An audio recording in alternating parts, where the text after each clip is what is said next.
باللہ وکفا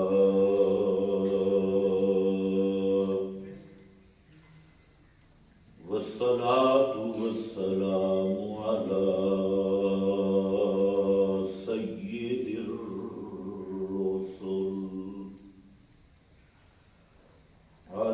سید الرسل وخاتم الأنبياء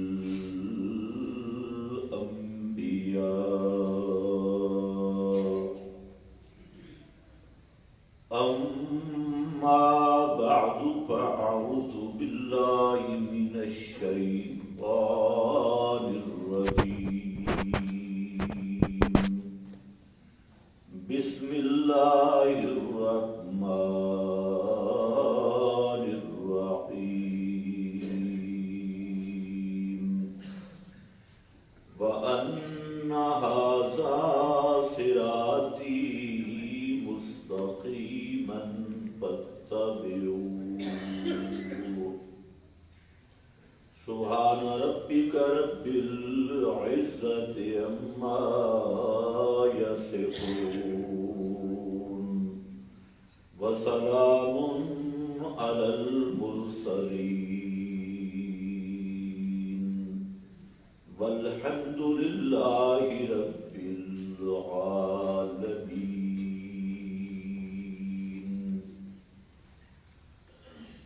انتہائی قابل قدر بزرگوں اور بھائیوں، گزشتہ بیان میں آپ حضرات کے سامنے صراط مستقیم کا تیسرا مصداق سنت محمد الرسول اللہ صلی اللہ علیہ وسلم پر کچھ گفتگو ہوئی تھی کہ صراط مستقیم نام ہے نبی مکرم صلی اللہ علیہ وسلم کی مبارک اور مطہر سنت اور طریقہ، اور اس کے مقابلے سنت کے مقابلے یہاں پر بدعت ہے. سنت کے کئی مفہوم ہیں. ایک سنت کا مفہوم ہے فرض کے مقابل، کہ یہ چیز فرض ہے یا سنت ہے. ایک سنت کا مفہوم ہے منہاج، مشن اور طریقہ. جیسے قل ھذہ سبیلی ادعو الی اللہ، تو یہاں سبیلی کا معنی سب مفسرین نے کیا منہاجی و سنتی، میرا مشن اور میرا راستہ ہے دعوت الی اللہ. اس کے مقابلے میں شرک ہے. اور سنت کا ایک مفہوم ہے سنت کے مقابل، کہ دو کام ہیں، دونوں مسنون ہیں، لیکن ایک موقع کی مناسبت کے لحاظ سے بہتر ہے دوسرے کی نسبت، یا دلائل کی قوت کے لحاظ سے بہتر ہے دوسرے کی نسبت. تو یہاں سنت مقابل سنت کی ہے. دونوں طریقے مسنون ہیں، صرف موقع، مناسبت یا قوت ادلہ کے اعتبار سے ایک طریق زیادہ بہتر معلوم ہوتا ہے اور دوسرا طریق اس کی نسبت غیر اولا ہے. تو یہاں جو ہمارے اہل حدیث حضرات ہیں وہ سنت کے اس مفہوم سے بالکل بے خبر ہے کہ سنت کے مقابل بھی ہوتی ہے. دونوں طریق صحیح بھی ہوتے ہیں. مثال کے طور پہ اقامت ہے، تو اب اقامت اگر آپ اکیلی کہیں تب بھی ٹھیک ہے، اور دوہری اقامت کہیں تب بھی ٹھیک ہے. دونوں چیزیں ثابت سنت سے ثابت ہے. اسی طرح اذان ہے، تو اذان میں اگر آپ ترجیح یعنی 2 دفعہ شہادتین کو اونچا، 2 دفعہ آہستہ، 4 دفعہ کہیں تب بھی وہ ثابت ہے. حضرت ابو محذورہ کی اذان میں وہ ترجیح کا طریقہ موجود ہے، اور جس طرح آپ اذان دیتی ہیں ترجیح کے بغیر، تو حضرت بلال اسی طرح اذان دیتے تھے. آپ کے مؤذنین اسی طرح اذان دیتے تھے. تو یہ سنت وہ بھی، یہ بھی، تو سنت کا تقابل سنت کے ساتھ ہے. تو جہاں سنت مقابل سنت کے ہو وہاں لڑائی نہیں ہوتی، وہاں یہ غلوب نہیں ہوتا کہ یوں اگر کیا تو کام گڑبڑ، یوں کیا تو کام گڑبڑ. اور اہل حدیث مذہب بیچارہ پوری زندگی انہی چیزوں پہ لڑتا ہے. اولا غیر اولا، مرجع غیر مرجع، راجع مرجوع. تو ان کی زندگی کا مقصد ہی انہی مسائل میں غلو پیدا کر کے عوام کو لڑانا ہے. حالانکہ جب 2 طریق محمد مصطفیٰ صلی اللہ علیہ وسلم اور صحابہ سے ثابت ہیں تو پھر تو لڑنے والی بات ہی کوئی نہیں. اس میں یہ بات ہو سکتی ہے کہ ایک عمل کو، ایک دلائل کو دیکھتے ہوئے اس کو ذرا بہتر سمجھا جا سکتا ہے، اور دوسرے کو اس کی مناسبت سے ذرا کم درجہ دیا جا سکتا ہے، اور اسی کا نام اجتہاد ہے. اور یہی اختلاف ہے ائمہ مجتہدین کا، اور اس اختلاف کو کہتے ہیں فروعی اختلاف، اجتہادی اختلاف، علمی اختلاف. اور اس اختلاف میں حق کا باطل سے مقابلہ نہیں، یا حق کا مقابلہ احق سے ہوتا ہے. حق کا مقابلہ اولا بالحق سے ہوتا ہے کہ دونوں حق ہیں، ایک ذرا بہتر ہے اور اس کی نسبت دوسرا پہلو مرجوع ہے. یا اس طرح سمجھ لیں کہ ایک طریق پہ 2 اجر ہیں، دوسرے طریق پہ 1 اجر ہے. تو اجر میں تو تفاوت اور فرق ہو سکتا ہے، لیکن جہاں سنت مقابل سنت کی ہو، دونوں چیزیں ثابت ہوں، تو اس میں لڑائی کرنا اور اس میں فرقہ بازی کرنا، اس پر یہ فتوے لگانا کہ نماز نہیں، عمل نہیں، فلاں فلاں، تو اس کا نام ہے غلوب. اور اللہ کے محبوب نے فرمایا ایاکم بالغلوب، غلوب سے بچنا. من کان قبلکم ہلاک بالغلوب، تم سے پہلے جتنے لوگ تباہ ہوئے تو اسی غلوب کی وجہ سے تباہ ہوئے. تو یہاں سنت مقابل کس کے ہے؟ سنت کے. اس پہلو کو اچھی طرح ائمہ میں یہی اختلاف چلتا ہے کہ رفع دین کرنا بہتر ہے یا نہ کرنا بہتر ہے. امام احمد بن حنبل کہتے ہیں کرنا بہتر ہے، رکوع جاتے رکوع سر اٹھاتے، اور وہ اپنے دلائل پیش کرتے ہیں. امام ابو حنیفہ رحمہ اللہ، امام مالک مدینہ کے امام، وہ فرماتے ہیں کہ رکوع جاتے رکوع سر اٹھاتے، رفع یدین نہ کرنا بہتر ہے. وہ اپنے دلائل پیش کرتے ہیں. اب درمیان میں آگے ہمارے اہل حدیث بھائی، انہوں نے کام ہی ختم کر دیا، جی جو رفع دین کے نہ کرے اس کی نماز ہی نہیں، نماز ہی باطل. تو یہ درمیان میں کوڈی نبی نہیں آگے، نئی نسل، حالانکہ اس کا کوئی بھی قائل نہیں. ائمہ میں سے، متقدمین میں سے کوئی بھی اس کا قائل نہیں. اسی طرح سری نمازوں کا مسئلہ تھا تو امام احمد بن حنبل رحمت اللہ علیہ